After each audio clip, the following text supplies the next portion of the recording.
Welcome to Bethesda Game Studios. I'm Todd Howard. I'm going to give you guys a tour of our new studio here in Rockville, Maryland.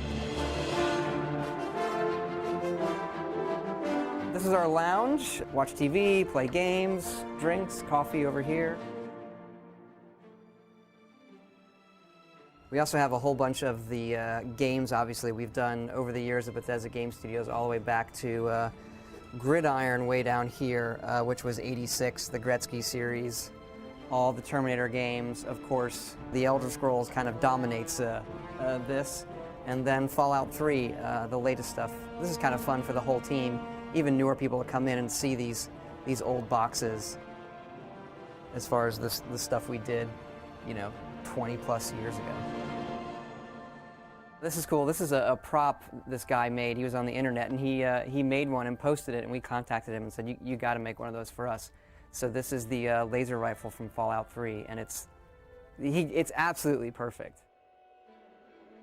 So we're headed to our programming area. We're separated up here by departments. We're one big team of about 100 people, and everybody's really focused on one big game at a time.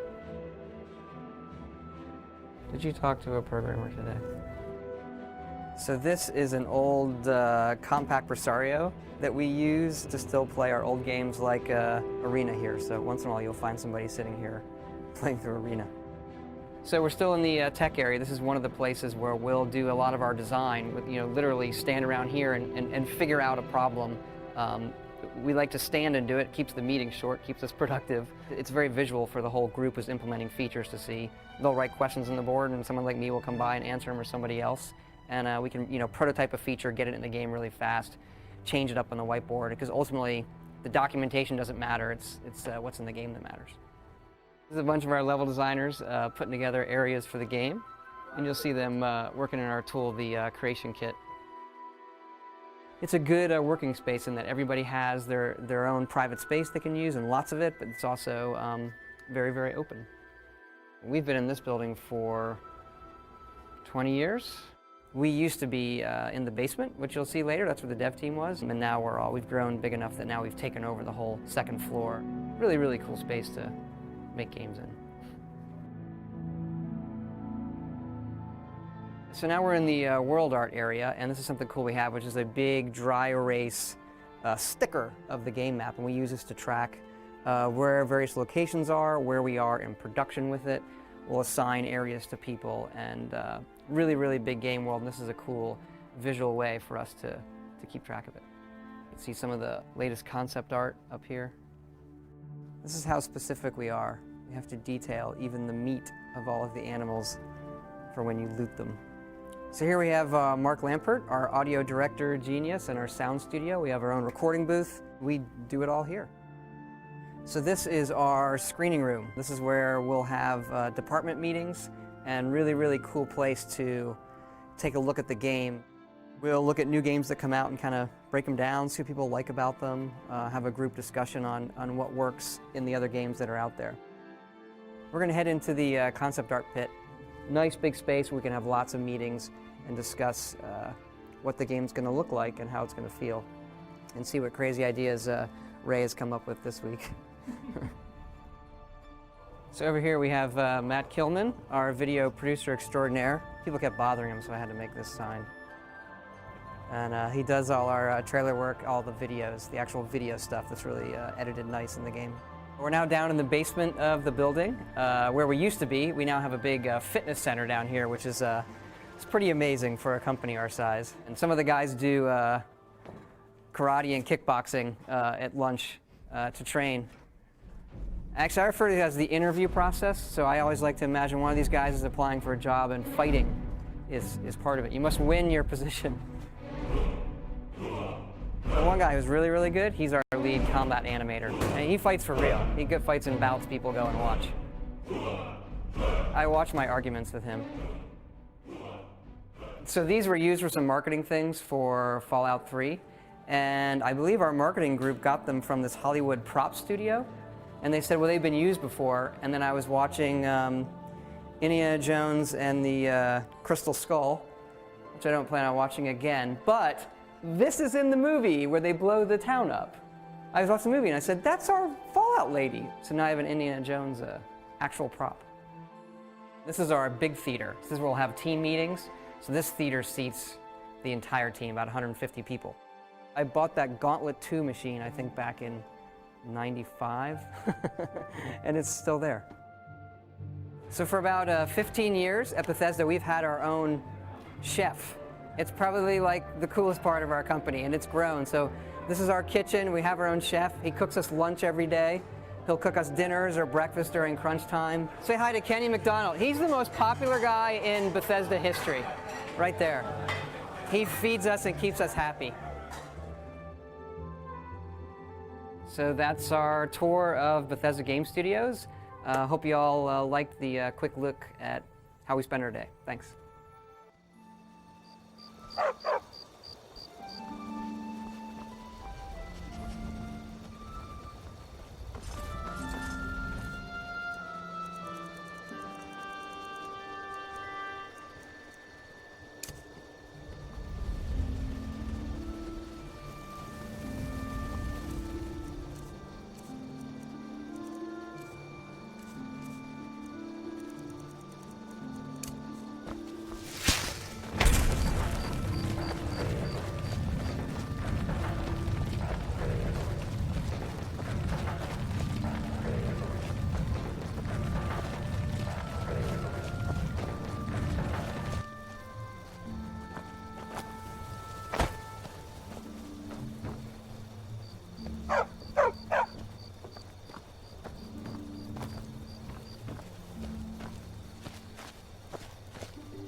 One of Clavicus's little Jess, a wizard named Sebastian Lord, had a daughter who worshipped Hercene.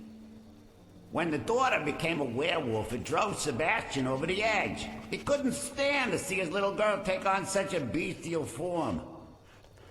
The wizard wished for the ability to end his daughter's curse. Clavicus gave him an axe.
I've been hunting and fishing in these parts for years.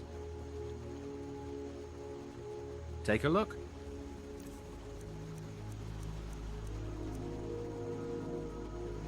See you.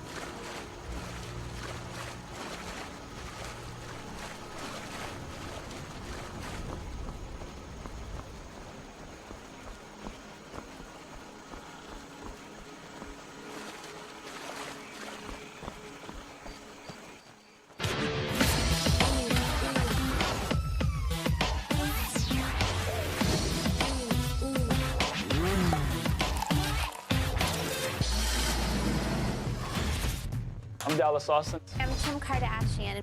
It's Floyd Mayweather. Yo, what's up? Yo, this is 50 Cent. MTB Cribs. Let's go.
I'd be a lot warmer and a lot happier with a belly full of meat.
I fear the night, because the werewolves and vampires don't.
Honor to you, my Thane.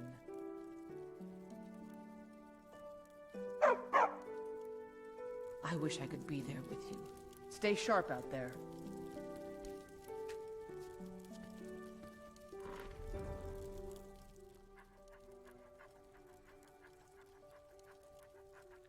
When I was 7 years old, I beat Star Wars Knights of the Old Republic. My mind was blown. In my rush to fill the void that my very first RPG left, I discovered the Elder Scrolls. Oblivion ruined my life. I would sit at my desk in school and drift away from the lesson, my mind occupied by thoughts of slaying Daedra and unraveling the mysteries of the lengthy Dark Brotherhood questline. I was hooked. What I'm trying to say is, I'm a fan of these sorts of games. But as I've grown older, I started to notice something. Something controversial. Bethesda's general game design philosophy is, well, insulting. Admit it, you know exactly what I'm talking about. Skyrim's puzzles that amount to quite literally matching a picture of an animal on the wall with a rotating statue beneath it. I'd call it child's play, but I'm pretty sure 5-year-old me wouldn't have considered match the picture to be a puzzle. This doesn't make me feel like some kind of mighty dragonborn, it makes me feel like a kid that just arrived to school in the short bus. It's the sort of things that you run across and go, wait a second, are you serious? This isn't just an issue with the Elder Scrolls. Bethesda has been dumbing down the Fallout series with each release. I mean, come on. Fallout 4's ridiculous BioWare-esque dialogue system is downright disrespectful of the player's intelligence. And it's a total regression from the titles that preceded it. I think the player can handle having an actual representation of dialogue options, you know, like in any other role-playing game. By obscuring what the player character is actually going to say in a given interaction, Fallout 4 feels much less like a complex Western RPG that its predecessors were. Instead, it feels like an action game, with light RPG elements. On top of this, the player's ability to create a character with unique skills is gutted in the latest Bethesda titles. Investing skill points feels less like building a character that reflects me and my playstyle, and more like giving myself a few minor statistical nudges in the right direction in a few very specific aspects of play. It's no longer possible for my character to be bad at something. Bethesda trade the nuanced and complex RPG elements that require a player to actually put thought into their character and adapt into a detailed world for mechanics that are shells of their former selves. All except for the gunplay, of course, because that's the most important part. I won't lie, when Fallout 4 came out, I was excited. I assumed that Bethesda would take cues from the best modern Fallout game, Fallout New Vegas, you know, the one that they didn't actually make. The one that was made by a different studio, Obsidian, and reflected the series' roots much more than any attempt Bethesda ever made. New Vegas placed emphasis on really feeling like the character you were playing was your own. It featured regular skill checks that actually made a player's stat investments feel worth it. Skilled in explosives? That'll come in handy when talking to somebody else that knows about explosives. You might actually be able to win their favor with a higher skill in this area. This is entirely missing in Fallout 4, where the only real skill checks come in the form of speech checks for intimidation or charisma. That's it. So just level up your charisma and you're good on every speech check. New Vegas also featured diverse and surprisingly unique weapons considering the primitive shooting mechanics of Fallout New Vegas, as well as interesting quest lines. Instead, Fallout 4 featured forgettable, generic quests that offered near-instant gratification, as well as what I can only describe as the fast food equivalent of weapon customization, wherein the player can customize a bunch of the weapon's individual components to very little effect. Of course, it was still marketed as a have-it-your-way kind of process. Also, in Fallout 4, pretty much all basic enemies only use variations of one weapon, the pipe rifle. This is so at odds with New Vegas' customization that was sparse but powerful. When you got a silencer, it changed the way you played. What really gets under my skin is the fact that Fallout 4's quests just really aren't satisfying. And this is because they rely on a borderline Pavlovian cycle of get objectives, kill enemies, reward. What is the emotion that games can give you that nothing else can? And it's pride. Pride in what you did. My favorite sort of ego-stroking design to make you feel great moment in any game is Peggle. Have you, everybody here played Peggle? Have you finished a level? If you haven't, all levels end this way.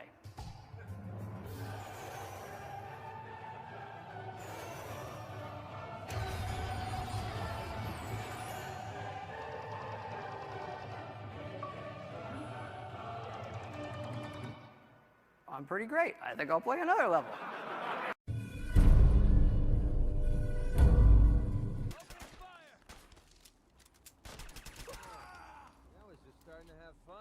Here's your pay for the job. I'm throwing in a little bonus. With 135 hours played in Fallout 4 at the time I'm writing this video, you'd think I'd remember the events of at least something beyond the main questline. But I don't. And even that's kind of fuzzy. I still vividly remember New Vegas' remarkably creative side quests that I played through years ago, like raising a pre-war bomber from Lake Mead or finding a traitor among the ranks of the NCR and disarming a bomb. where New Vegas would dare to bring the player along for a lengthy adventure with memorable characters and branching paths, placing faith in the player to pay attention. The typical Fallout 4 quest treats the player like a rat pressing a button for a piece of cheese. Objectives are never vague enough to encourage exploration or a diversion from the most obvious linear path. New Vegas had the player either helping a small town defend itself or joining a band of criminals to sack the town. Fallout 4 had the player killing roaches.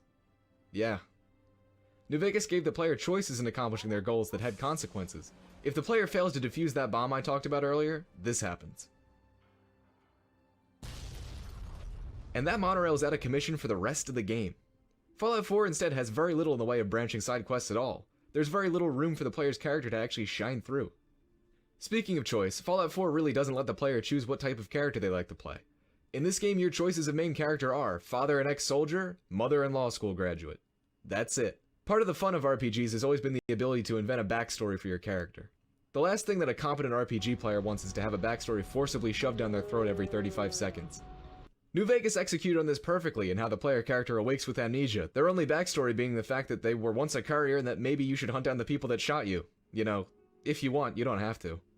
Or maybe just go the complete wrong way and get disemboweled by Deathclaws. It's an RPG, do what you want. New Vegas doesn't look you in the eyes and say, find your son and avenge your wife, that's who you are and you'll like it. Even Oblivion's contrived introductory sequence may have been drawn out and frankly ridiculous, like when Emperor Poop Emoji, rest in peace Patrick Stewart, said, oh gee, wouldn't it be a shame if I died right now? And then blocked a dagger with his temporal lobe.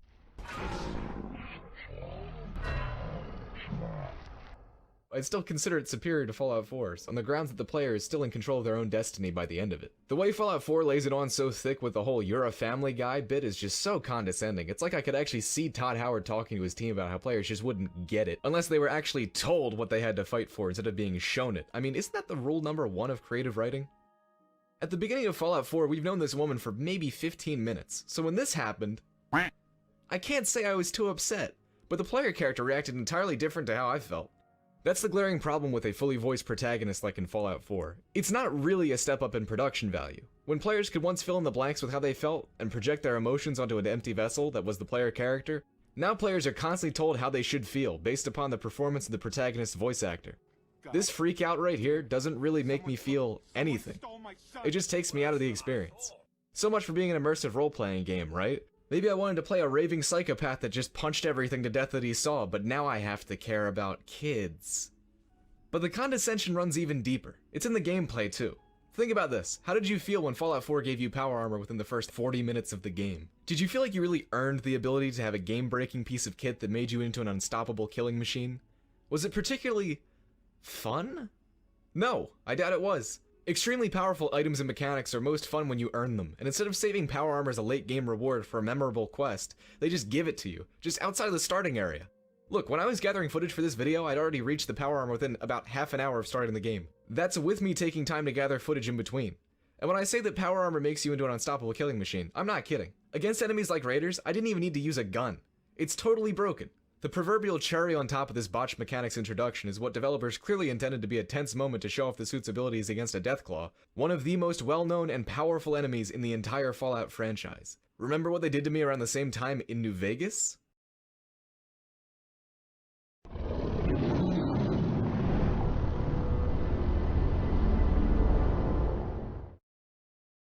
I'd like you to watch how this encounter plays out on hard difficulty.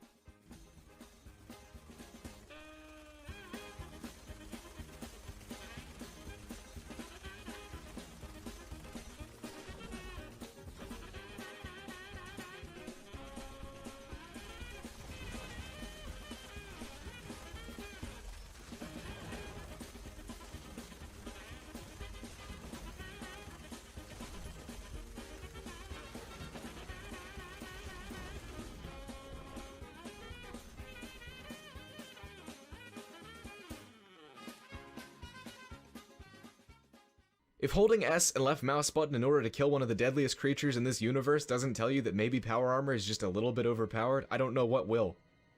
And I'm sure somebody will argue with me and say, oh no, it's balanced because you need fusion cores to run them, but that's not true because you can buy them from merchants and they're really not that expensive. And they're also not that rare. And this is nothing new for Bethesda. Fallout 3 gave the player a literal handheld nuclear weapon at about the same point in Fallout 3 and ruined another cinematic moment. I find it absolutely astonishing that it seems the only thing that Bethesda learned from Obsidian's work is to give their weapons iron sights. Everything about Fallout 4, save for the graphics and gunplay, is a huge step backwards for the series. Players aren't treated like adventurers exploring a new, visceral, apocalyptic world. They're treated like kids in the sandbox, playing with toys. If I don't have you convinced yet that this kind of attitude toward players is insulting, well, here's one last thing. Bethesda now offers its audience the ability to pay for select mods through what they call their Creation Club. So, say I want a prototype Gauss rifle. That's 400 Creation Club credits, or a little bit under $4 US, for a single weapon. Now, free mods do still exist for Fallout 4, but the fact that Bethesda would ever consider this to be a reasonable price point for a single in-game weapon is, well, insulting. Especially when you factor in that this game was $60 at launch, and there's a $45 season pass for the rest of the DLC. So this $105 experience is not quite complete yet. That'll be another $4 for a Gauss rifle, another $2 for a backpack. You get the idea. What I'm trying to say is the fact that Fallout 4's aggregate review score is only 2 points lower than a masterpiece like From Software's Dark Souls, or that it's actually somehow 3 points higher than that of New Vegas, and some other post-apocalyptic RPGs, is baffling to me. I just can't wrap my head around this. How a developer could create a game that is, at its core, almost entirely inferior to its predecessor, and that treats its player base like a bunch of impatient children, yet it is still praised as a 9.5 out of 10 amazing by mainstream reviewers. But I mean, these people did like Mass Effect Andromeda, so I don't really know what I expected. So if you've been nerdy enough to keep up with the nerd news, you'll know that the studio that made these games is currently working on their next big title. With expectations running high and patience running low, I'd like to perform a little thought experiment with you today.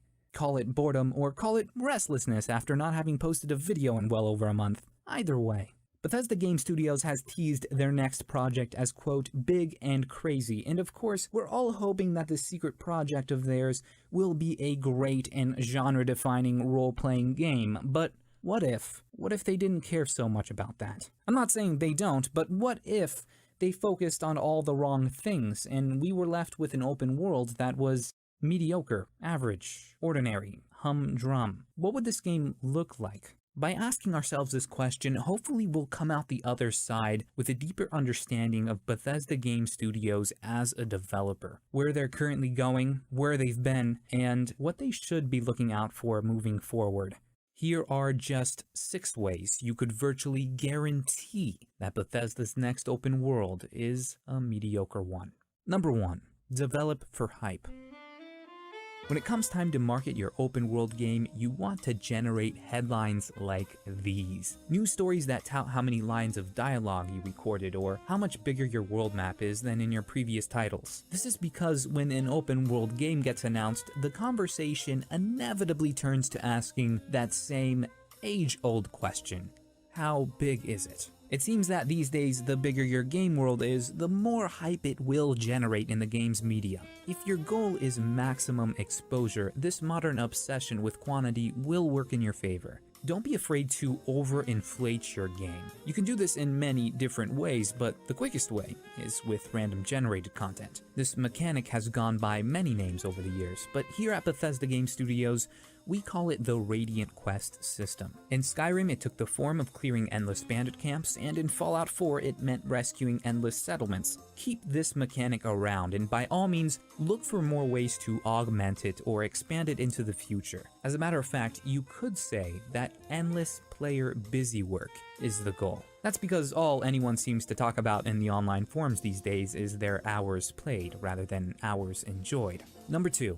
Create illusion rather than immersion. Bethesda fans are, at their core, childish assholes. In Skyrim, we took trick shots at butterflies and were surprised to discover we couldn't only shoot them out of the air but collect their wings off the ground afterwards. In Fallout 3, our character was given their first gun, and we immediately used it to shoot our fathers. We did this just because we could, but we discovered Bethesda recorded dialogue just for this occasion. Taken alone, these details don't amount to much, but taken together, you get that buzzword that game developers in their marketing campaigns love so much: immersion. And it's fairly easy to replicate the illusion of this immersion.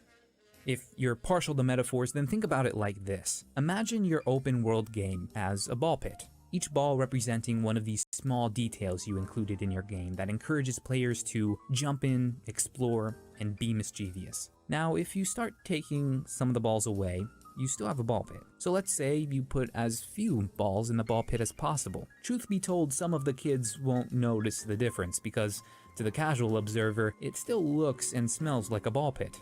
As for the occasional kid who enjoys jumping in and diving deep into his ball pits, well, he won't be happy, but let's be real, it's gonna play in your ball pit anyway. Number 3, embrace the familiar. People are really hung up on this game. 15 years after its release, in fact, and people still won't shut up about it. Morrowind was Bethesda's third big fantasy role-playing game in the Elder Scrolls franchise. Even if you haven't played it, you're at least aware of it. That's because the game's bizarre characters, creatures, and landscapes really left an impression on people. You could say that Morrowind's boldness to be different and weird, it stood out. This kind of world building is tough though, and a bit risky.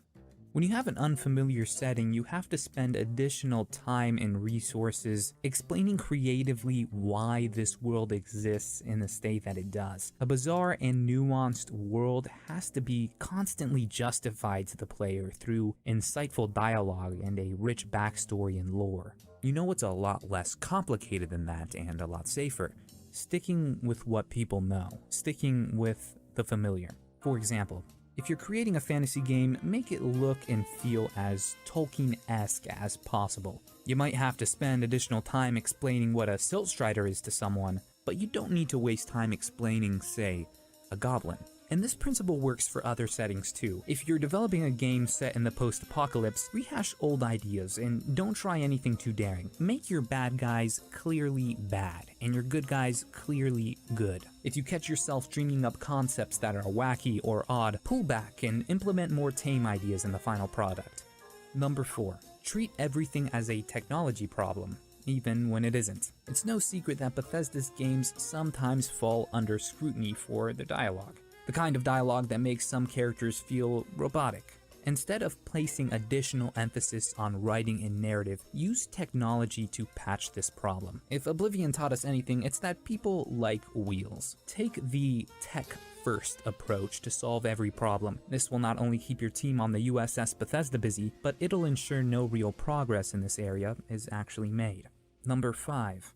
Keep your team small. Bethesda Game Studios is in the business of open-world games, and due to their sheer size and scope, these mammoth projects are some of the hardest to produce. CD Projekt Red had about 300 developers working on their open world for The Witcher 3. Rockstar had a team of over 1,000 working on GTA 5. Bethesda's team, for Fallout 4, clocked in at about 100 developers. This inevitably results in less people performing more jobs, which leads us to our last item on the list. Number 6. Devalue the writer.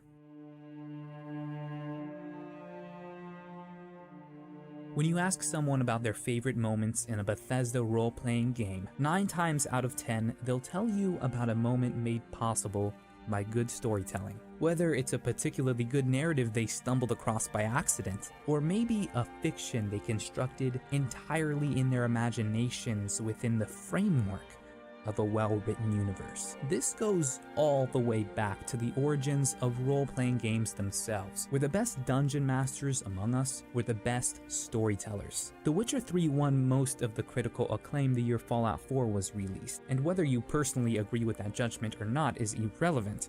People who played it seem to genuinely think that CD Projekt Red were the best dungeon masters that year. Their characters had a sense of nuance and realism in that game that you can only achieve with good writing. If you were curious enough to watch the credits roll at the end of The Witcher 3, you would note that their team boasted writers who were published authors and crime novelists. Fallout 4's team sadly boasted no such professionals. As a matter of fact, due to the small size of their team, Bethesda Game Studios didn't have a single person credited simply as writer on Fallout 4, whereas The Witcher 3, in stark contrast, had 5 fully dedicated writers, in addition to their quest designers. So, if your goal on the next project is a highly functional but highly underwritten open world, Keep the professional writers off the payroll a little while longer, and keep in line with all the other points we've underlined. Do that, and I can almost guarantee that progress will take the back seat to stagnation, mediocrity, humdrumness. As someone who's been playing role-playing games for most of my life now, Bethesda Game Studios is ranked as one of my all-time favorite developers. Yeah, I'm an optimist. I think their best years are still ahead of them. The fact that their next big release likely won't carry the names Elder Scrolls or Fallout in it has me nervous. Excited, but nervous for them. My name is Josh, thank you for watching.